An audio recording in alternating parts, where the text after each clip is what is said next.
Ayoba su ñu ñëwee un peu sur ce qui réunit les députés tey fii ci assemblée nationale moom mooy projet de loi bi nga xamante ni moom la leen Bassirou Diomaye Faye daal di jébbal ngir ñu daal di koy càmbar xool nu ñuy dindee ci constitution bu Sénégal ñaari institution yooyu nga xamante ni jàpp nañ ni at bu jot dinañ lekk lu toll ak 15 milliards si exposé des motifs projet bi nga xamante ni moom la président Bassirou Diomaye Faye jébbal mi ngi wax ni bokk na si li tax ñu bëgg koo def pragmatisme institutionnel bokk na si li tax ñu bëgg koo def réduire train de vie wu état. Mais tey ci biir assemblée nationale ces arguments yu si bëri si ñi nga xam ñoom ñoo bokk ci Benno Bokk Yaakaar dañ ko rejeter est-ce que argument yooyu suffire na pour dindi fi institution.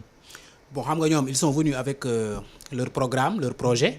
Et tout ca projet boobu daf ci bokkoon institution yi nga xamante ni ñoom dañ jàpp ni ci seen conception dañ jàpp ni c'est des institutions budgétivores bu ñu ñëwee dañ leen di dindi parce que dañuy jàpp ni peut-être dañoo gën a mën a yaxanal li nga xamante ni mooy budget réew mi nga xamante ni doyewul ci yenn institutions yi nga xamante ni jàpp nañ ni la ñu waroon jariñ askan bi peut-être jariñuñ ko ci seen conception ñoom ñu jàpp ne ñoom suñ ñëwee pouvoir institution yooyu dañ koy dindi donc ci seen logique boobu la ñu nekk ñee tamit nga xamante ni ñoom ñoo fi nekkoon muy député Benno Bokk Yaakaar yi ñoom mënuñu def leneen lu défendre institution yooyu parce que ñoom ñoo ko fi samp Macky Sall moo ko fi samp ci nguuram ba pare ñoom jàpp nañ ni quand même durant ces 10 dernières années là institution yooyu nga xamante ni moom la ñu fi samp peut-être amal na njëriñ programme yi nga xamante ni Macky Sall moom la doon tëral donc c'est deux camps qui sont opposés et qui sont là dans l'hémicycle l'espace par excellence de la contradiction donc loolu mooy débat démocratique maintenant nag quant à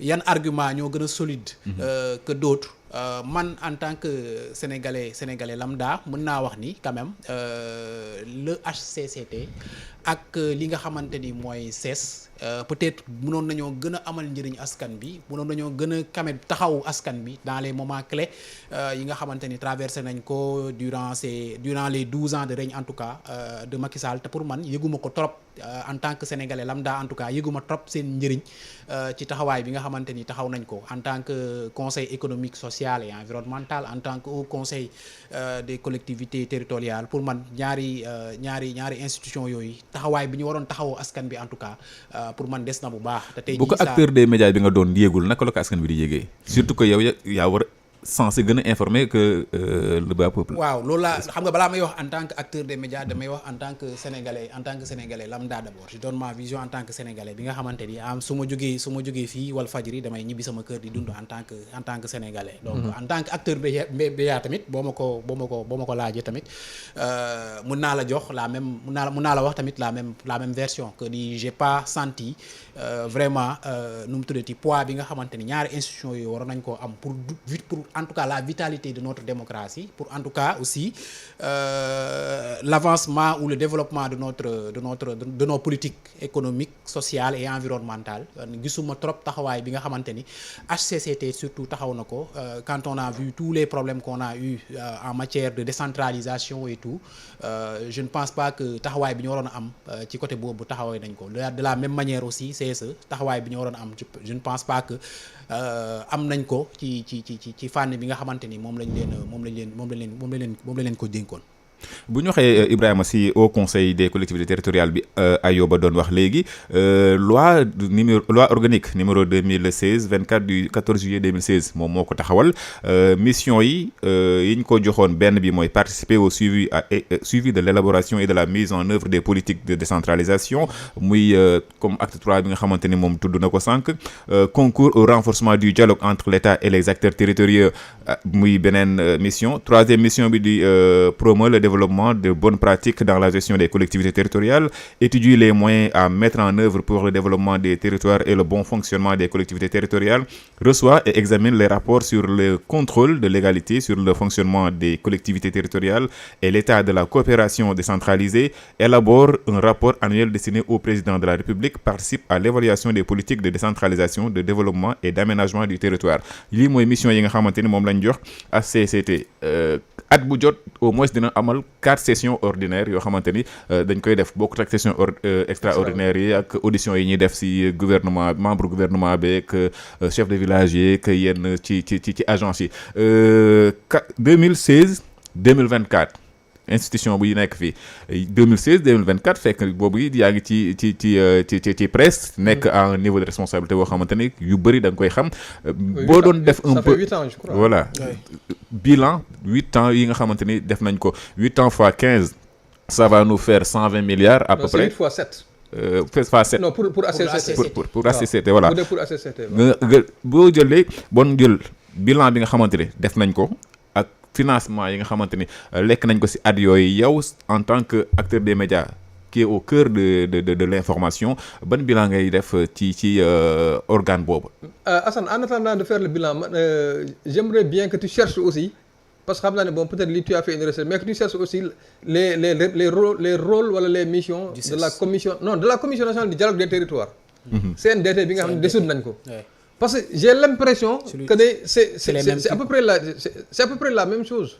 Commission nationale du dialogue des territoires au conseil des collectivités territoriales ak ministère de comment dirais-je ministère boo xam ne qui est chargé entre autres de la décentralisation. Man j'aimerais bien savoir l'articulation qu'il doit y avoir entre ces différentes institutions là.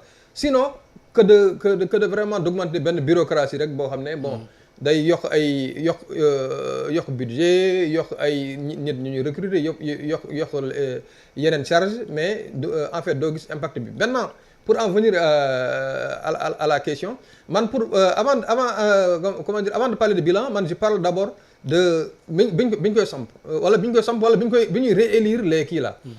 Man am na benn dimanche boo xam ne on réélisait. Ou bien on élisait les hauts conseillers des collectivités territoriales. Man ce dimanche-là, mais il y avait pas de dimanche plus ordinaire. Ouais. Tu pouvais circuler dans tout Dakar, mais les gens ils ne semblaient même pas. C'était un jour de scrutin quoi. C'était un jour de scrutin. Et ñun fii Sénégal bon, vraiment le peuple est tellement attaché à l'élection, à la démocratie que jour élection da nga ko sentir même su fekkee ne yow tu demuloo centre de vote pour voter ji sax même si yow la politique ne t'intéresse pas au moins jour boobu di nga sentir ne am na lu xew. Mais la dernière élection du ACCT donc man j'avais pas remarqué que ne am na lu xew ci dëkk bi. Donc loolu c'est un baromètre pour montrer que vraiment impact bi wala kii bi des na. Maintenant pour répondre directement à ta question man je reviens encore à ce que j'avais dit ici la semaine dernière mooy que. ACCT tey jii on est en train de comment dire de polémiquer sur on va supprimer non dañ ko supprimer on va bloquer la suppression non dañ koy supprimer mais reconnaître aussi comme Ayoba l'a dit que c'était un engagement du candidat Bassirou Diomaye Faye. Je crois que boo lire sa profession de foi di nga lire ne s'engage à supprimer le conseil des collectivités territoriales et le conseil économique social et environnemental mais je reviens encore à mon exigence de départ c'est-à-dire que supprimer d'accord mais bu balaa ñu leen di supprimer mais nañu xool nañ def audit. L'État a les moyens, a les instruments, a l'opportunité moom moo xam opportunité de faire des audits donc ñu xool un peu def sur les 7 ans ou bien sur les 8 ans ces institutions-là ont englouti tant d'argent. Et pour quel résultat finalement? Parce que mu doon benn kii boo xam ne bon c'est pas pour l'avenir mais mu doon benn kii de performance quoi xool. Les 15 milliards xaw ma ñaata milliards qui ont été engloutis par ces institutions-là cela a donné quel résultat. Bu boobaa ñun ñi nga xam ne ay observateurs lañu bu ñuy def bilan ba peut-être dinañ sukkandiku ci ay faits wala ay chiffres yoo xam ne duñu def ko duñu dem rek comme ça à l'aveuglette. Mais man de honnêtement man HCCT man ba léegi gisuma loo xam ne lii mën nañu wax ne lii moom def nañ ko wala def na telle suggestion boo xam ne état bi wala gouvernement bi parce que ñoom dafa mel ne dañoo am fonction consultative la ñu am. amuñu fonction délibérative amuñu ko. ils ont une fonction consultative mais donc def nañu telle suggestion au pouvoir public ba def nañ ko ba nga xam ne lii la jural askan wi wala lii la jural par exemple le développement des territoires. Donc loolu man gisuma ko pour conseil économique social et environnemental nag man. Je suis pas pour sa suppression pure et simple wala même bu ñu ko supprimer comme c'était un engagement man je suis pour qu'on la remette sur place mais en revoyant ses prérogatives. Parce que toutes les grandes démocraties en ont. Même les Nations Unies les Nations Unies ils ont ce qu'on appelle l'ECOSOC genre conseil économique social rek la c'est un truc boo xam ne c'est un organe qui parle d'économie, de social et des questions environnementales. En France, ils ont un conseil économique, social et environnemental. Dans toutes les grandes démocraties, le Sénégal aspire à être une grande démocratie. War nañ am institution bu mel noonu parce que d'autant plus que c'est pas des politiciens professionnels ñoo fay siège. Effectivement. La vocation initiale, c'est que c'est des experts dans leur domaine. C'est pas pour caser là-bas des syndicalistes yoo xam ne dont on veut fermer peut-être en tout cas qu'on veut contraindre au silence. Donc warul nekk aussi kii boo xam ne